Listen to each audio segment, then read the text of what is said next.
Supreme court కూడా చర్యలు తీసుకోవచ్చు అని మనకి ఈ అనుభవాన్ని బట్టి తెలుస్తుంది. Sir Baahubali returns power house Arjun title ఏంటి? ముందు మనం మొదటి తీసుకుందాం. బాహుబలి భారతదేశ సినిమా రంగంలో తెలుగు వాళ్ళకి సరే 10 ఏళ్ళు అయింది బాహుబలి వచ్చి. బాహుబలి రాకముందు సినిమాలు వేరు, పాన్ ఇండియా అనే ఒక కొత్త కాన్సెప్టు, దానికోసం భారీగా అన్ని భాషల్లో తీయటము, ప్రపంచవ్యాప్తంగా వెళ్ళటము, ఆ తర్వాత RRRతో అవార్డు కూడా తెచ్చుకోవటము, ఇవన్నీ కూడా జరిగాయి. బాహుబలి తెలుగు సినిమాలో భారతీయ సినిమా యొక్క డైరెక్షన్ను, రేంజ్ను, కాన్సెప్ట్ను మార్చేసింది. అది ఎలా మార్చింది? ఇప్పుడు మామూలు సినిమా తీయడం అనేది దాదాపు ఏ సినిమా తీసినా దానికి కొంచెం ఫ్యూడల్ టచ్, చరిత్ర టచ్ ఏదో ఒకటి ఉండాలి, కొంత మైథాలజీ కలపాలి. భారీగా ఊహించలేనంతగా రాజమౌళికి చాలా ఇష్టమైన ఎక్స్ప్రెషన్ లార్జర్ దాన్ లైఫ్, అంటే జీవితం పరిధిని మించినంతగా, చాలా పేరులోనే ఉంది కదా బాహుబలి అని. కాబట్టి ఆయన అలా చేశారు. ఇప్పుడు మళ్ళీ 10 ఏళ్ల తర్వాత ఆ తర్వాత RRR తీశారు అనుకోండి. RRRలో చూడండి బాహుబలి అన్న కల్పిత కథ. RRRలో అల్లూరి సీతారామరాజును, కొమరం భీమును కూడా తన ఊహ ప్రకారం ఒక కథ అల్లగలిగారు. అంటే చరిత్ర అయినా పురాణమైనా ఒక మెగా ప్రపోర్షన్స్కి వెళ్ళి తీసి జనం మీద మనం వివిధ భాషల్లో చేయటమేనే. అయితే ఎన్ని జయప్రదమైనవి. నేను బాహుబలి వచ్చినప్పుడు సురేష్ బాబుని ఇంటర్వ్యూ చేశాను. అప్పుడు అక్కడ రాణా కూడా ఉన్నారు, ఆయన ఆ సినిమాలో ముఖ్య పాత్ర కదా. అప్పుడు ఒక మాట అన్నాడు ఆయన, అంటే ఇప్పుడు మాట్లాడుకోవచ్చు, అప్పుడు ఆయన ఏమంటే బాహుబలి హిట్ అయింది కాబట్టి సరిపోయింది రవి గారు, అదే ఇంకో విధంగా అయితే ఏమై ఉండేది అని. It's a very valid question. ఆ తర్వాత చాలా సినిమాల అనుభవానికి గురైనాయి, నిన్న మొన్న వచ్చినటువంటి కన్నప్పతో సహా. కాబట్టి ఈవెన్ ఇది కుబేర కూడా ఒక మేరకు సక్సెస్ అయింది, కానీ అన్ని కాస్ట్ ఎంత జరిగింది తెలీదు. అంటే అనివార్యంగా అనవసరంగా పెంచుకుంటూ పోతుంటే ఏమవుతుంది ఇండస్ట్రీ? దీనివల్ల చిన్న సినిమాలు, సమాంతర సినిమాలు, భిన్నమైన సినిమాలు పూర్తిగా అటకెక్కుతాయి, లేదా ఓటీటీ దయాదాక్షిణ్యాల మీద ఆధారపడే పరిస్థితి వచ్చింది కదా.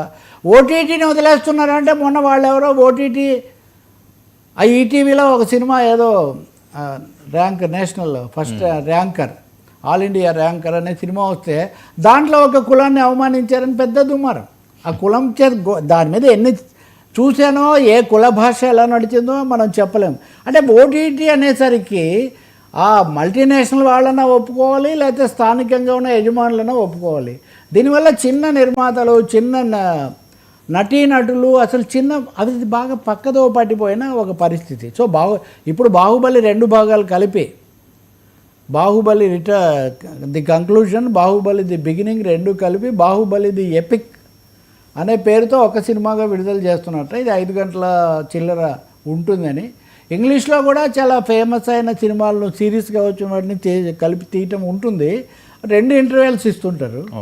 మరి దీనికి కూడా అలా చేస్తారేమో, అవన్నీ దర్శక రాజమౌళికి తెలియాలని మనం అనుకోవచ్చు. అయితే రెండోది దాని కొనసాగింపు, బాహుబలి తర్వాత అంత సంచలనం కలిగించింది పుష్ప. ఇది అనూహ్యమైన పద్ధతిలో నిజానికి మొదటి భాగం అయింది, రెండో భాగానికి మరింత ఎక్కువైంది. అప్పటి నుంచి Allu Arjun range, Telugu cinema range కూడా ఇంకా పెరిగింది. బాహుబలికేమో అది పౌరాణిక జానపదం కాబట్టి ఒక విధంగా వెళ్తే, ఇప్పుడు అల్లు అర్జున్ అట్లీ అనే దర్శకుడితో భారీ ఎత్తున సినిమా తీస్తున్నారు. దానికోసం త్రివిక్రమ్ శ్రీనివాస్ సినిమా నుంచి కొంచెం విరామం కూడా దానికి ఇచ్చారు, అదంతా నడుస్తుంది. అయితే ఈ వార్తలు ప్రముఖంగా తెలుగు పత్రికల్లో ఇస్తూ పవర్ హౌస్ టైటిల్ వాడుతున్నారు అల్లు అర్జున్కు. ఇప్పుడు అల్లు అర్జున్కు సంబంధించి ఏది జరిగినా ఇది ఒకటి ఉంటుంది కదా. ఇప్పుడు పవర్ స్టార్ ఒకడు ఉండగా ఈ పవర్ హౌస్ టైటిల్ ఏంటి? ఒక స్టార్ కంటే ఒక పవర్ హౌస్ అంటే అది ఆయన చెప్పాడా లేదా నేను చెప్పలేను, కానీ మీడియాలో ట్రెండ్స్ ఇప్పుడు క్వశ్చన్ అలా వస్తుంది. దీంట్లో రష్మిక మదన్న కూడా ఉంటుందని, ఆమె కొంచెం యాంటగనిస్ట్ నెగిటివ్ రోల్ కూడా ప్లే చేస్తారని అంటున్నారు. కానీ ఇది మళ్ళీ భారీగా, అతి భారీగా ఉండబోతుందంట.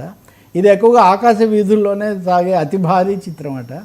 సో బాహుబలి టు అల్లు అర్జున్ 22 ఇది ఒక పెద్ద ప్యాన్ ఇండియా జర్నీ అనమాట.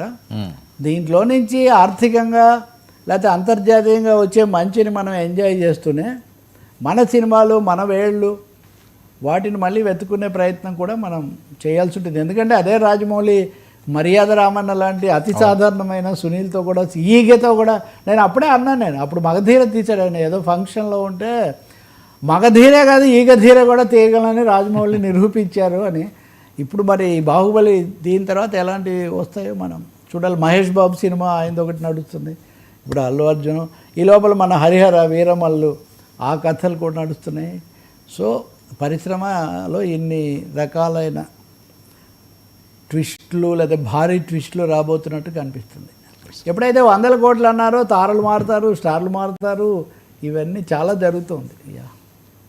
థ్యాంక్ యూ సో మచ్ రావు గారు. ఇది ఈనాటి ఫ్రాంక్లీ విత్ తెరకల్ స్టేజ్ 2 99 న్యూస్.